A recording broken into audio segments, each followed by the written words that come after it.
ভাইরে ভাই, বাছা তো কঠিন, খাওয়া তো সহজ। বাঁচতে বাঁচতে ঘন্টা পার করলাম, তাও দেখুন আছেই। তো তাও হওয়ার দিকেই। এখন বাছা বোছা হয়ে গেল, এখন কাটবো।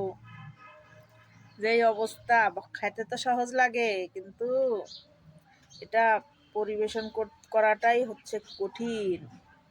আচ্ছা, কাটাকুটা করি, রান্নাটা দেখবেন অবশ্যই।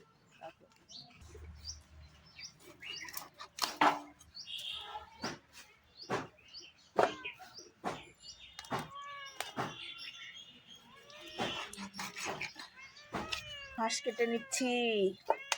হাঁস বাঁচতে বাঁচতে আমার ঘন্টার পর ঘন্টা চলে গেল। বিড়াল খায় নিস না রে। ডিম টিম আছে সেই। এই তো সবগুলো হাঁস এভাবে আমি এখন কেটে নিব। তারপর ডিম টিম আছে নাকি একটু দেখাও আমার দর্শকদের। ডিম টিম কয়, ডিম পারে, ডিম পারে। ডিম টিম তো কিছু নাই। একটু 10 কই, ছোট কেবল ডিম হয়েছে। আর বলছে যে ডিম পারে ভাবি, ল্যান ল্যান ওইভাবে ফাঁকি দিয়ে আমার কাছে বিক্রি করে দিয়ে গেছে। এই তো আমার কাটা কুটা শেষ, এখন ধুয়ে হাঁসের মাংসটি আমি রান্না করে নিই। অল্প একটু ডিম হয়েছে ছোট। আমি ভাবছিলাম ডিমওয়ালা হাঁস, কিন্তু ডিমওয়ালা হাঁস না, কেবল ডিম পারবে। যাই, ধুয়ে নিয়ে আসি, তারপর রান্না করব। প্রথমে কড়াইয়ে তেল দিয়ে দিলাম।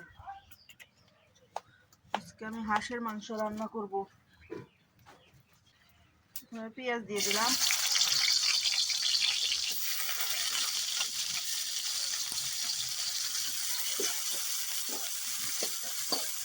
ভাজা ভাজা হয়ে আসছে, এখন আমি 2 ফালি দারচিনি দিয়ে দেবো, 3টা এলাচ দিয়ে দেবো।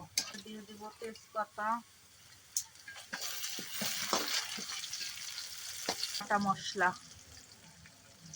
টাটকা বাটা মশলাগুলো আমি সবগুলো দিয়ে দিব। পরিমাণ মতো সব কিছু দিয়েছি। আমরা একটু ঝাল বেশি খাবো, হাঁসের মাংস, এই জন্য।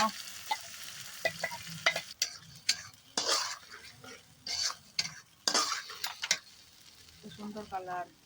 এখন আমি বাকি সব মশলাগুলোও দিয়ে দিব। স্বাদ মতো লবণ দিয়ে দিব, ও হলুদ গুঁড়া, মরিচ তো শিখেছি।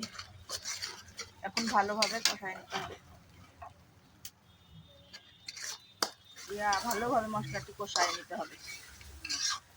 হাঁসের মাংস, যে কোনো মাংস রান্নাতে ভালোভাবে মশলা কষায় নিলে তরকারির স্বাদটা অনেক বেড়ে যায়। কোন ধরে আমি কষাচ্ছি, কত সুন্দর কালার। বাটা মশলার তরকারি, মজা হবে। এই তো হাঁসের মাংসগুলো এখন আমি দিয়ে দিব এর মধ্যে।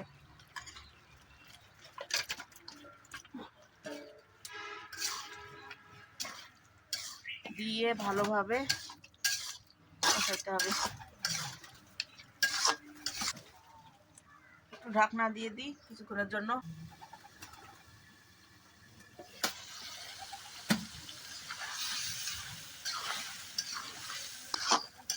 হাঁস যতটা সুস্বাদু, ততটা আবার পরিষ্কার করা কিন্তু ততটাই কঠিন। আমি 9টার সময় লেগেছি, আর 12টার সময় আমার এই সাফ করা হয়েছে। ভাবছিলাম আজকে রান্নাই করব না, তো ছেলে মেয়ে বলছে আম্মু না, টাটকা টাটকা রান্না করো। ছেলে মেয়ে যখন টাটকা টাটকা খেতে চাচ্ছে, টাটকা টাটকাই রান্না করি। আর টাটকা রান্না করলে অনেক মজাও হয় অবশ্য। এই জন্য আমি টাটকা টাটকাই আজকে রান্না চড়াই দিলাম। দেরি হয়ে গেছে আমার বাঁচতে বাঁচতে। তরকারির কালার দেখছো কেমন হয়ে গেছে। হাঁসটা আমার এক পাড়া প্রতিবেশী থেকে নিয়েছি। সে বলল যে ডিম পারবে ভাবি, ডিম পারতো আপনার নেন, খেতে ভালো লাগবে। কিন্তু জবাই করে দেখি, ডিম তো দূরের কথা, সামান্য ডিমের ছাঁচি কেবল হচ্ছে। কি করা, এই যে এখন আলুগুলা দিয়ে দিই। কষানো হয়ে গেছে আমার, সেহেতু একটু আলু না দিলে ভালো লাগবে না। একটু আলু দিই, আমরা আবার আলু পছন্দ করি।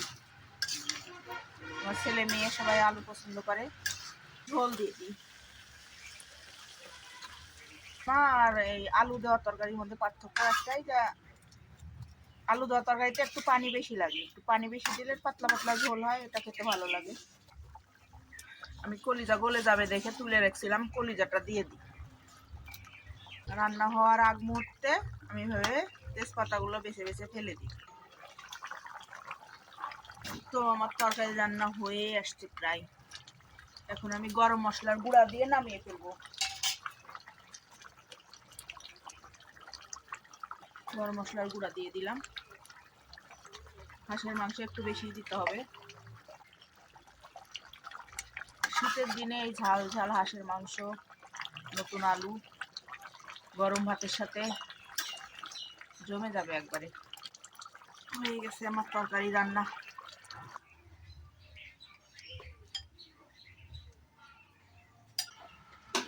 কেমন হয়েছে আমার আজকের হাঁসের মাংসটি? সবাই কমেন্ট করে জানিয়ে দিবেন কিন্তু অবশ্যই।